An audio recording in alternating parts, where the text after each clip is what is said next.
Samahan niyo ako guys. Mag-aayos ako ulit kasi susundo ako ng alaga ako sa school. Galing na ako sa labas kanina eh. Umuwi lang ako para bumili ng ano. Wala kasing kuryente dito kanina. Ginagawa yung electricity kasi yung sa mga Tesla daw na ano, kakabit yung ano ng electricity ng mga electricity na sasakyan, ginagamitan ng kuryente ba. Galing na ako sa labas kanina, nakakapagod, sobrang init. Umuwi lang ako para bumili ko ng manok, inuwi ko muna para mamaya din ako magpipit-pit pa. Kapagod, sobrang init.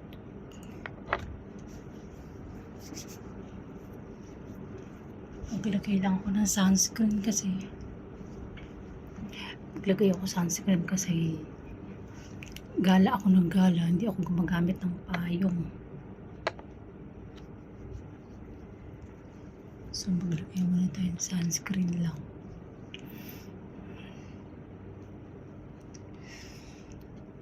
Sobrang init. Huwag nyo napasin yung towel ko sa likod. Diyan ko talaga siya sobrang init. Kahit po eh. Kamusta naman yung bulaklak ko?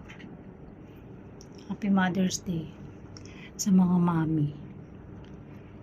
Sunday is Mother's Day. Kaya samahan niyo ako guys. Gusto ako ulit. Lalabas ako ulit. Ang daming binili ng amo ko na ito. Ano kaya niya ito?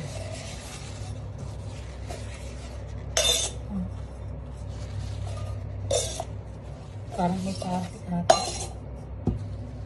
Ang dami nang biniling ganito.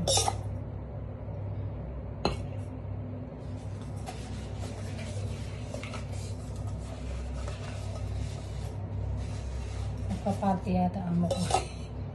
Dami binili ganito. Patalikod pa. Para mamaya maglilinis ako. Tabiti lang po pa. Magluluto ako mamaya. Kailangan maglinis. Hindi ako may sagabal pagka nagluluto. Okay? Kaya ayos na natin. Magpapakita na.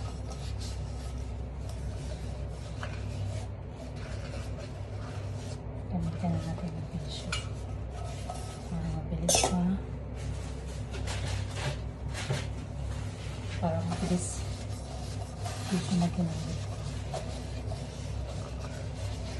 May party ata. Yung kapag bumili, may hindi mapibili.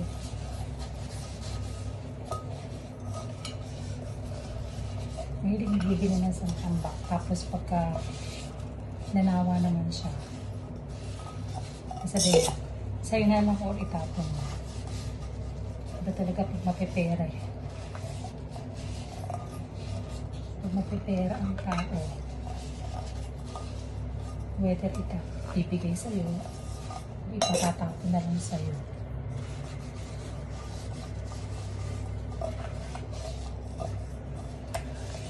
Diba? Ang dami niya. Ilan lang naman kami dito sa bahay. 5. Tapos bumili ng ganito. Tapos madalang na magbisita dito sa bahay. Hindi naman nagpapabisita.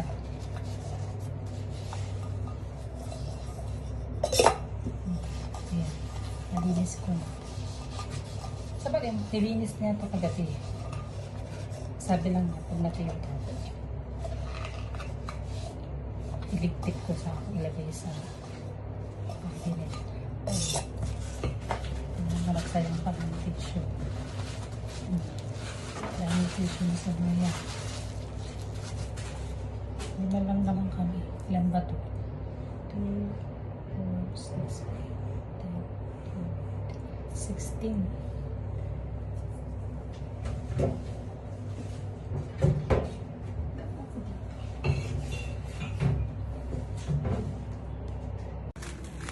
Nagbilaga ako ng mais doon sa kapatid ng ano ko. Ng ano ko, hindi naman kinain. Ayan. Tago ko na lang. Dito na ako sa labas. Susundo na naman ako. Pagod. Pero lalaki ko. Kahit mainit pa. Dito na naman ako dumaan sa mga sasakyan ko ba. Yan. Ang dami kong sasakyan eh. Pero, syempre, naisip ko na lang maglakad para exercise ko. Kahit ang dami kong sasakyan yan, mamimili ka na lang kung alin dyan ang gusto mong sasakyan. Iba-ibang klase, iba-ibang brand, you know. Iba-ibang klase ng sasakyan na nandito. Dito, mga sasakyan, magpupunta lang sa market. Alam niyo kung anong gamit na mga sasakyan ng iba, lalo na nga yung mga mayayaman. Ang ginagamit nila ay, Diyos ko po, yung mga bigating sasakyan ng mga ginagamit nila dito. Punta lang sa market yun ha. Saan ka pa? Kaya kakaiba talaga dito sa Hong Kong. Maraming mga mayayaman, maraming rich people ba. Pupunta lang sa market. Naka-Ferrari, ganyan. Mga stylan. Tapos ngayon, hindi ako dadaan sa shortcut dito. Ako ngayon dadaan sa main gate. Para maiba naman yung dinadaanan ko. Ayan, dito ako punta. Dito ako muna dadaan pa. Sa main gate. Makita nyo puro building. Oh. Puro building ang makikita mo sa paligid pa. Malapit ako sa gate.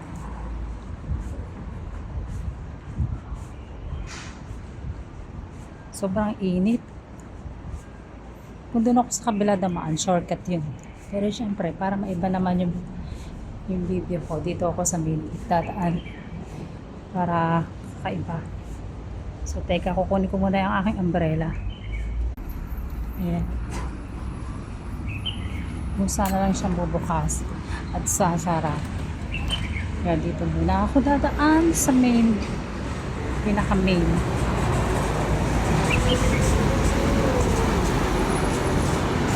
Ang ganda ng sikat ng araw, oh. Blue na blue yung panahon.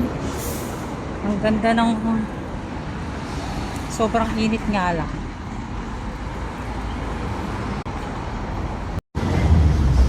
Ayan. Sobrang init pag dito ko talaga dumaan sa pinaka main. Sa main road. Sobrang init. Ay. Yung gawaan ng motor dito. Gawaan ng motor. Sobrang init.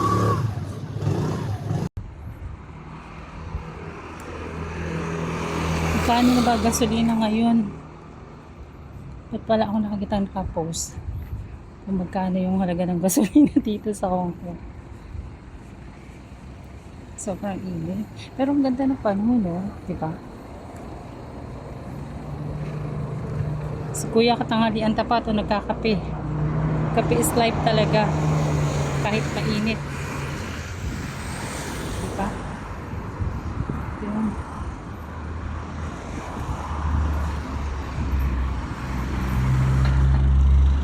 Ayun yung church dito. Maliit na church lang siya dito. Yun Long Baptist Church. Ayan. Yung simbahan dito. Pero hindi pa ako nasimba dito. Dito sa simbahan na yun.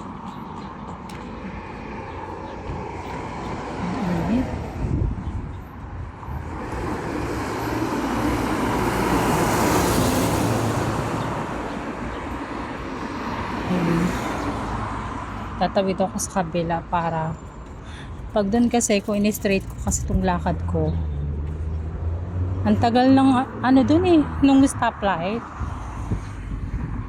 Tagal mag-intay. Pero dito sa kabila, mabilis lang siya. Ayun yung church oh. Yung church nila dito. Christian church. More on Christian church dito. Siguro sabihin na natin 60%. Tapos 40% yung Buddhist. I'm not sure pero tingin ko lang ha. Parang marami yung mga Christian dito. Kaysa sa mga Buddhist. Correct me if I'm wrong. Yung mga taga dito sa Hong Kong. Ang ganda nung araw. Oh, blue na blue talaga siya.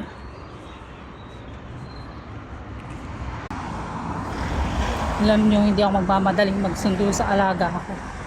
Kasi nandun lang siya sa classmate niya. Sa bahay ng classmate niya. Dapat kanina pa yung sinundo alas 3 eh.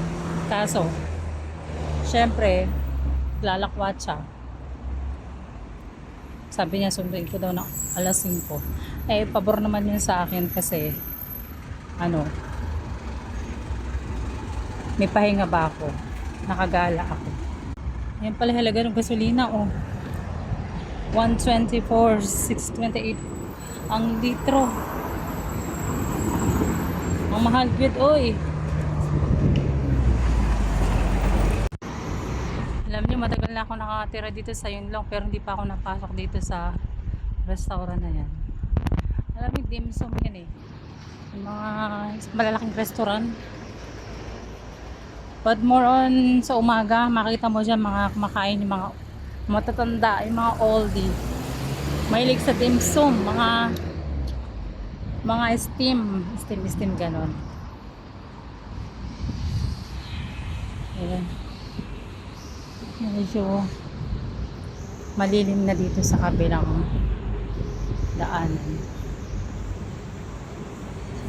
Dito naman, restaurant. Dito ko pinili yung dumpling na kinain ko nung nakaraan. Mr. Nine. Pangalan ng restaurant. Ito dito kumakain madalas sa amo ko. Yung mga boss ko dito. Favorite restaurant nila yan. Sabi ng amo ko, Taiwan restaurant to. Ito dito pala ako nabili ng yung dumpling na kinain ko nung nakaraan. Yan. May mga palad dito po. Yan, sobrang color. Ito yung tinatawag na lang city store. City store.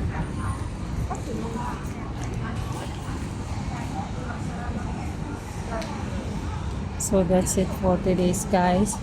Hindi ko na kayo sasama dun sa school. Kasi hindi naman ako sa school.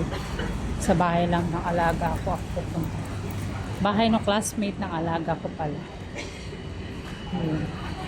Doon lang ako pupunta. Tabi-tabi yung nagtitinda ng share tea dito ng ang tawag dito? Milk tea. Ito bagong bukas lang yan oh. One coffee shop. Taichung, Taiwan. Tabi-tabi yung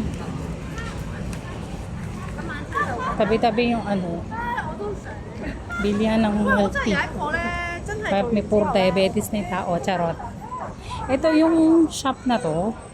Diyan ako bumibili ng mga relo eh. Hello, Mother's Day celebration ako. Maganda ng bulaklak. Good. Kaya. Maganda.